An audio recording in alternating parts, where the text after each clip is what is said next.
Hey there, this is Beth with another Frauds Fairies Oracle video, and we have Tobaira of the Waters. I've often called her Tobaira because the font on this can be kind of hard to read sometimes. And so, when I check the book, I like Tobaira. Looks like an HB thing to me. So, but it's Tobaira. That's what it says in the book. So we're going with the B, not the H. Because I know I have used H in the past. Because it kind of looks like an H. The font, that is the one thing. The font is really pretty, but it's also kind of difficult to read. So if you're in doubt, just refer to the book. That's what I do, because I have more than once misread, especially the numbers. I've had issues with. But yeah, we're on Tobaira of the Waters. Card number 37. And she's all about emotions, serenity, meditation, graceful acceptance of change. She's a very water-based card. And water is emotion, intuition, all that kind of fun stuff. And that's what she really works with. I feel like this is really a card of like water magic for healing. She encourages you to be mutable, changeable, and fluid in all you do. Right.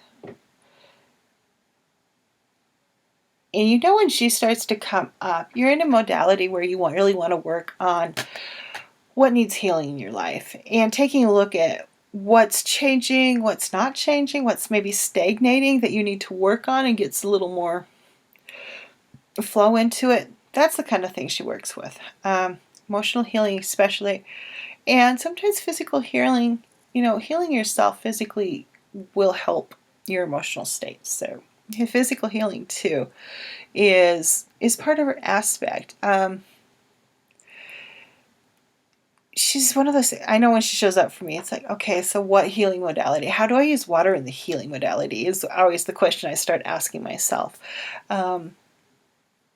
And how do you want to deal with it? How do you want to deal with what's changing, what's healing, as opposed to shutting it down? It's very much a card of flow and fluidity, of being willing to keep moving even if you don't know what's going on, or understand it, or know the next step. How can you just kind of keep, discerning your way through it very fluidly and not holding on to like, okay, this is the one fact I know, so I'm going to hold on to this and stay right here, as opposed to bringing in the fluidity and being mutable and being like, okay, I don't know what it is, but maybe if I just go along with this watery aspect, then I can learn what it is and find out more about it. But if I stay right in this one spot, I'm never going to know what's happening because I'm stuck right in this spot. She's not about that. Things can get a little muddled when you refuse to move when you're working with this card. If you just cling into that little reed in the water, refusing to go anywhere else, Tobaira's going to be really murky, muddled and muddy for you. She's not going to be a lot of fun. So go with her, nurture it, bring in some love, and let the change in. Let yourself be mutable, because there's a magic healing that comes with that water mutability.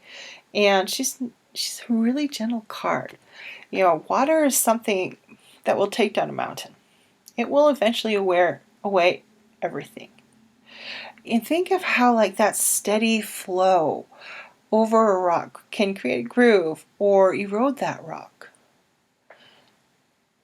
And if you keep let Tobaira in and erode away your stagnant energy, erode away the things that you haven't been willing to work with, that's going to be really lovely, as opposed to being like, oh no, I can't do that.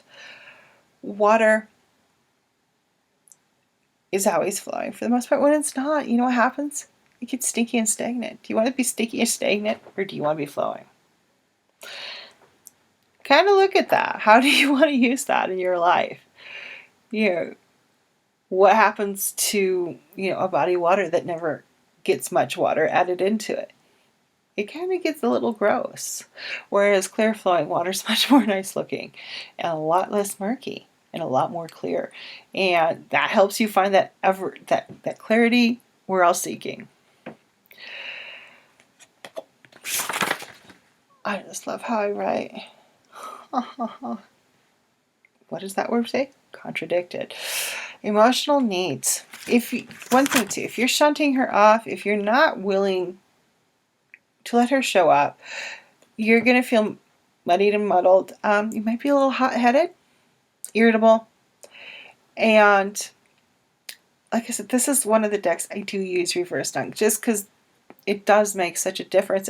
And I think the main reason is, like, in tarot, Tower upside down, no one needs. Ugh. The one thing I do like look in tarot, even though I don't really read reversed in tarot, is if you have like a whole reading that's reversed, I'm gonna be like, that's interesting. I often just read it as you're standing your way, so I look at like how can I move that person out of their way. Whereas this card, like, so if you got her reversed, you got her upside down, you're gonna be looking at like something like needing to ask, are your emotional needs being met by yourself or by others? Are you meeting that? How do you need to bring that into your life? If you're having a hot-headedness and need to cool off, calm down before you go, things like that. So with her, and then also that murky, muddled aspect, she really does bring in a hot-headedness when she's upside down, of kind of being angry and needing to back off and go jump in the cold creek to calm down a little bit. And two, if your emotional needs aren't being met, how can you bring in healing, immutability, and change and magic to bring them more in? She's a really subtle creature when it comes to it. When I've worked with her, she has not been like in your face. Some of these cards are like, hey, and they just wake it in your face, and you're like, yeah, I get it. Stop beating me over the head. She's not going to beat you over the head. She's going to be like water going over that rock and eroding away the resistance, eroding away the unwillingness to change, eroding away what is not needed so you can change and heal. And find the serenity in emotions as opposed to being really hot. You can run, normal and more of a, we're all going to have moments where we're hot-headed. We're all going to have moments when we're like kind of stuck and stagnant. She's going to help us find that in-between path that just gets us this nice, juicy, flowing energy of healing and being able to be like, oh yeah, that's what I need to change. And I can do that because Tobaira's helped me understand myself and how I need to bring in that change. That's a really lovely thing. And I think that's really for me where when I have worked with this card, what's really come in is how can I change? How can I heal? How can I use water to heal? And a lot of times I find when she's showing up, so is Iris of the Rainbows, for me at least, maybe different for you. But these two tend to have shown up in tandem a lot for me when I'm going through a healing modality that I need to bring in emotions and kind of that watery aspect of the elements. Alrighty, everyone, have a wonderful day, and go out there and be the love in the world. Bye-bye.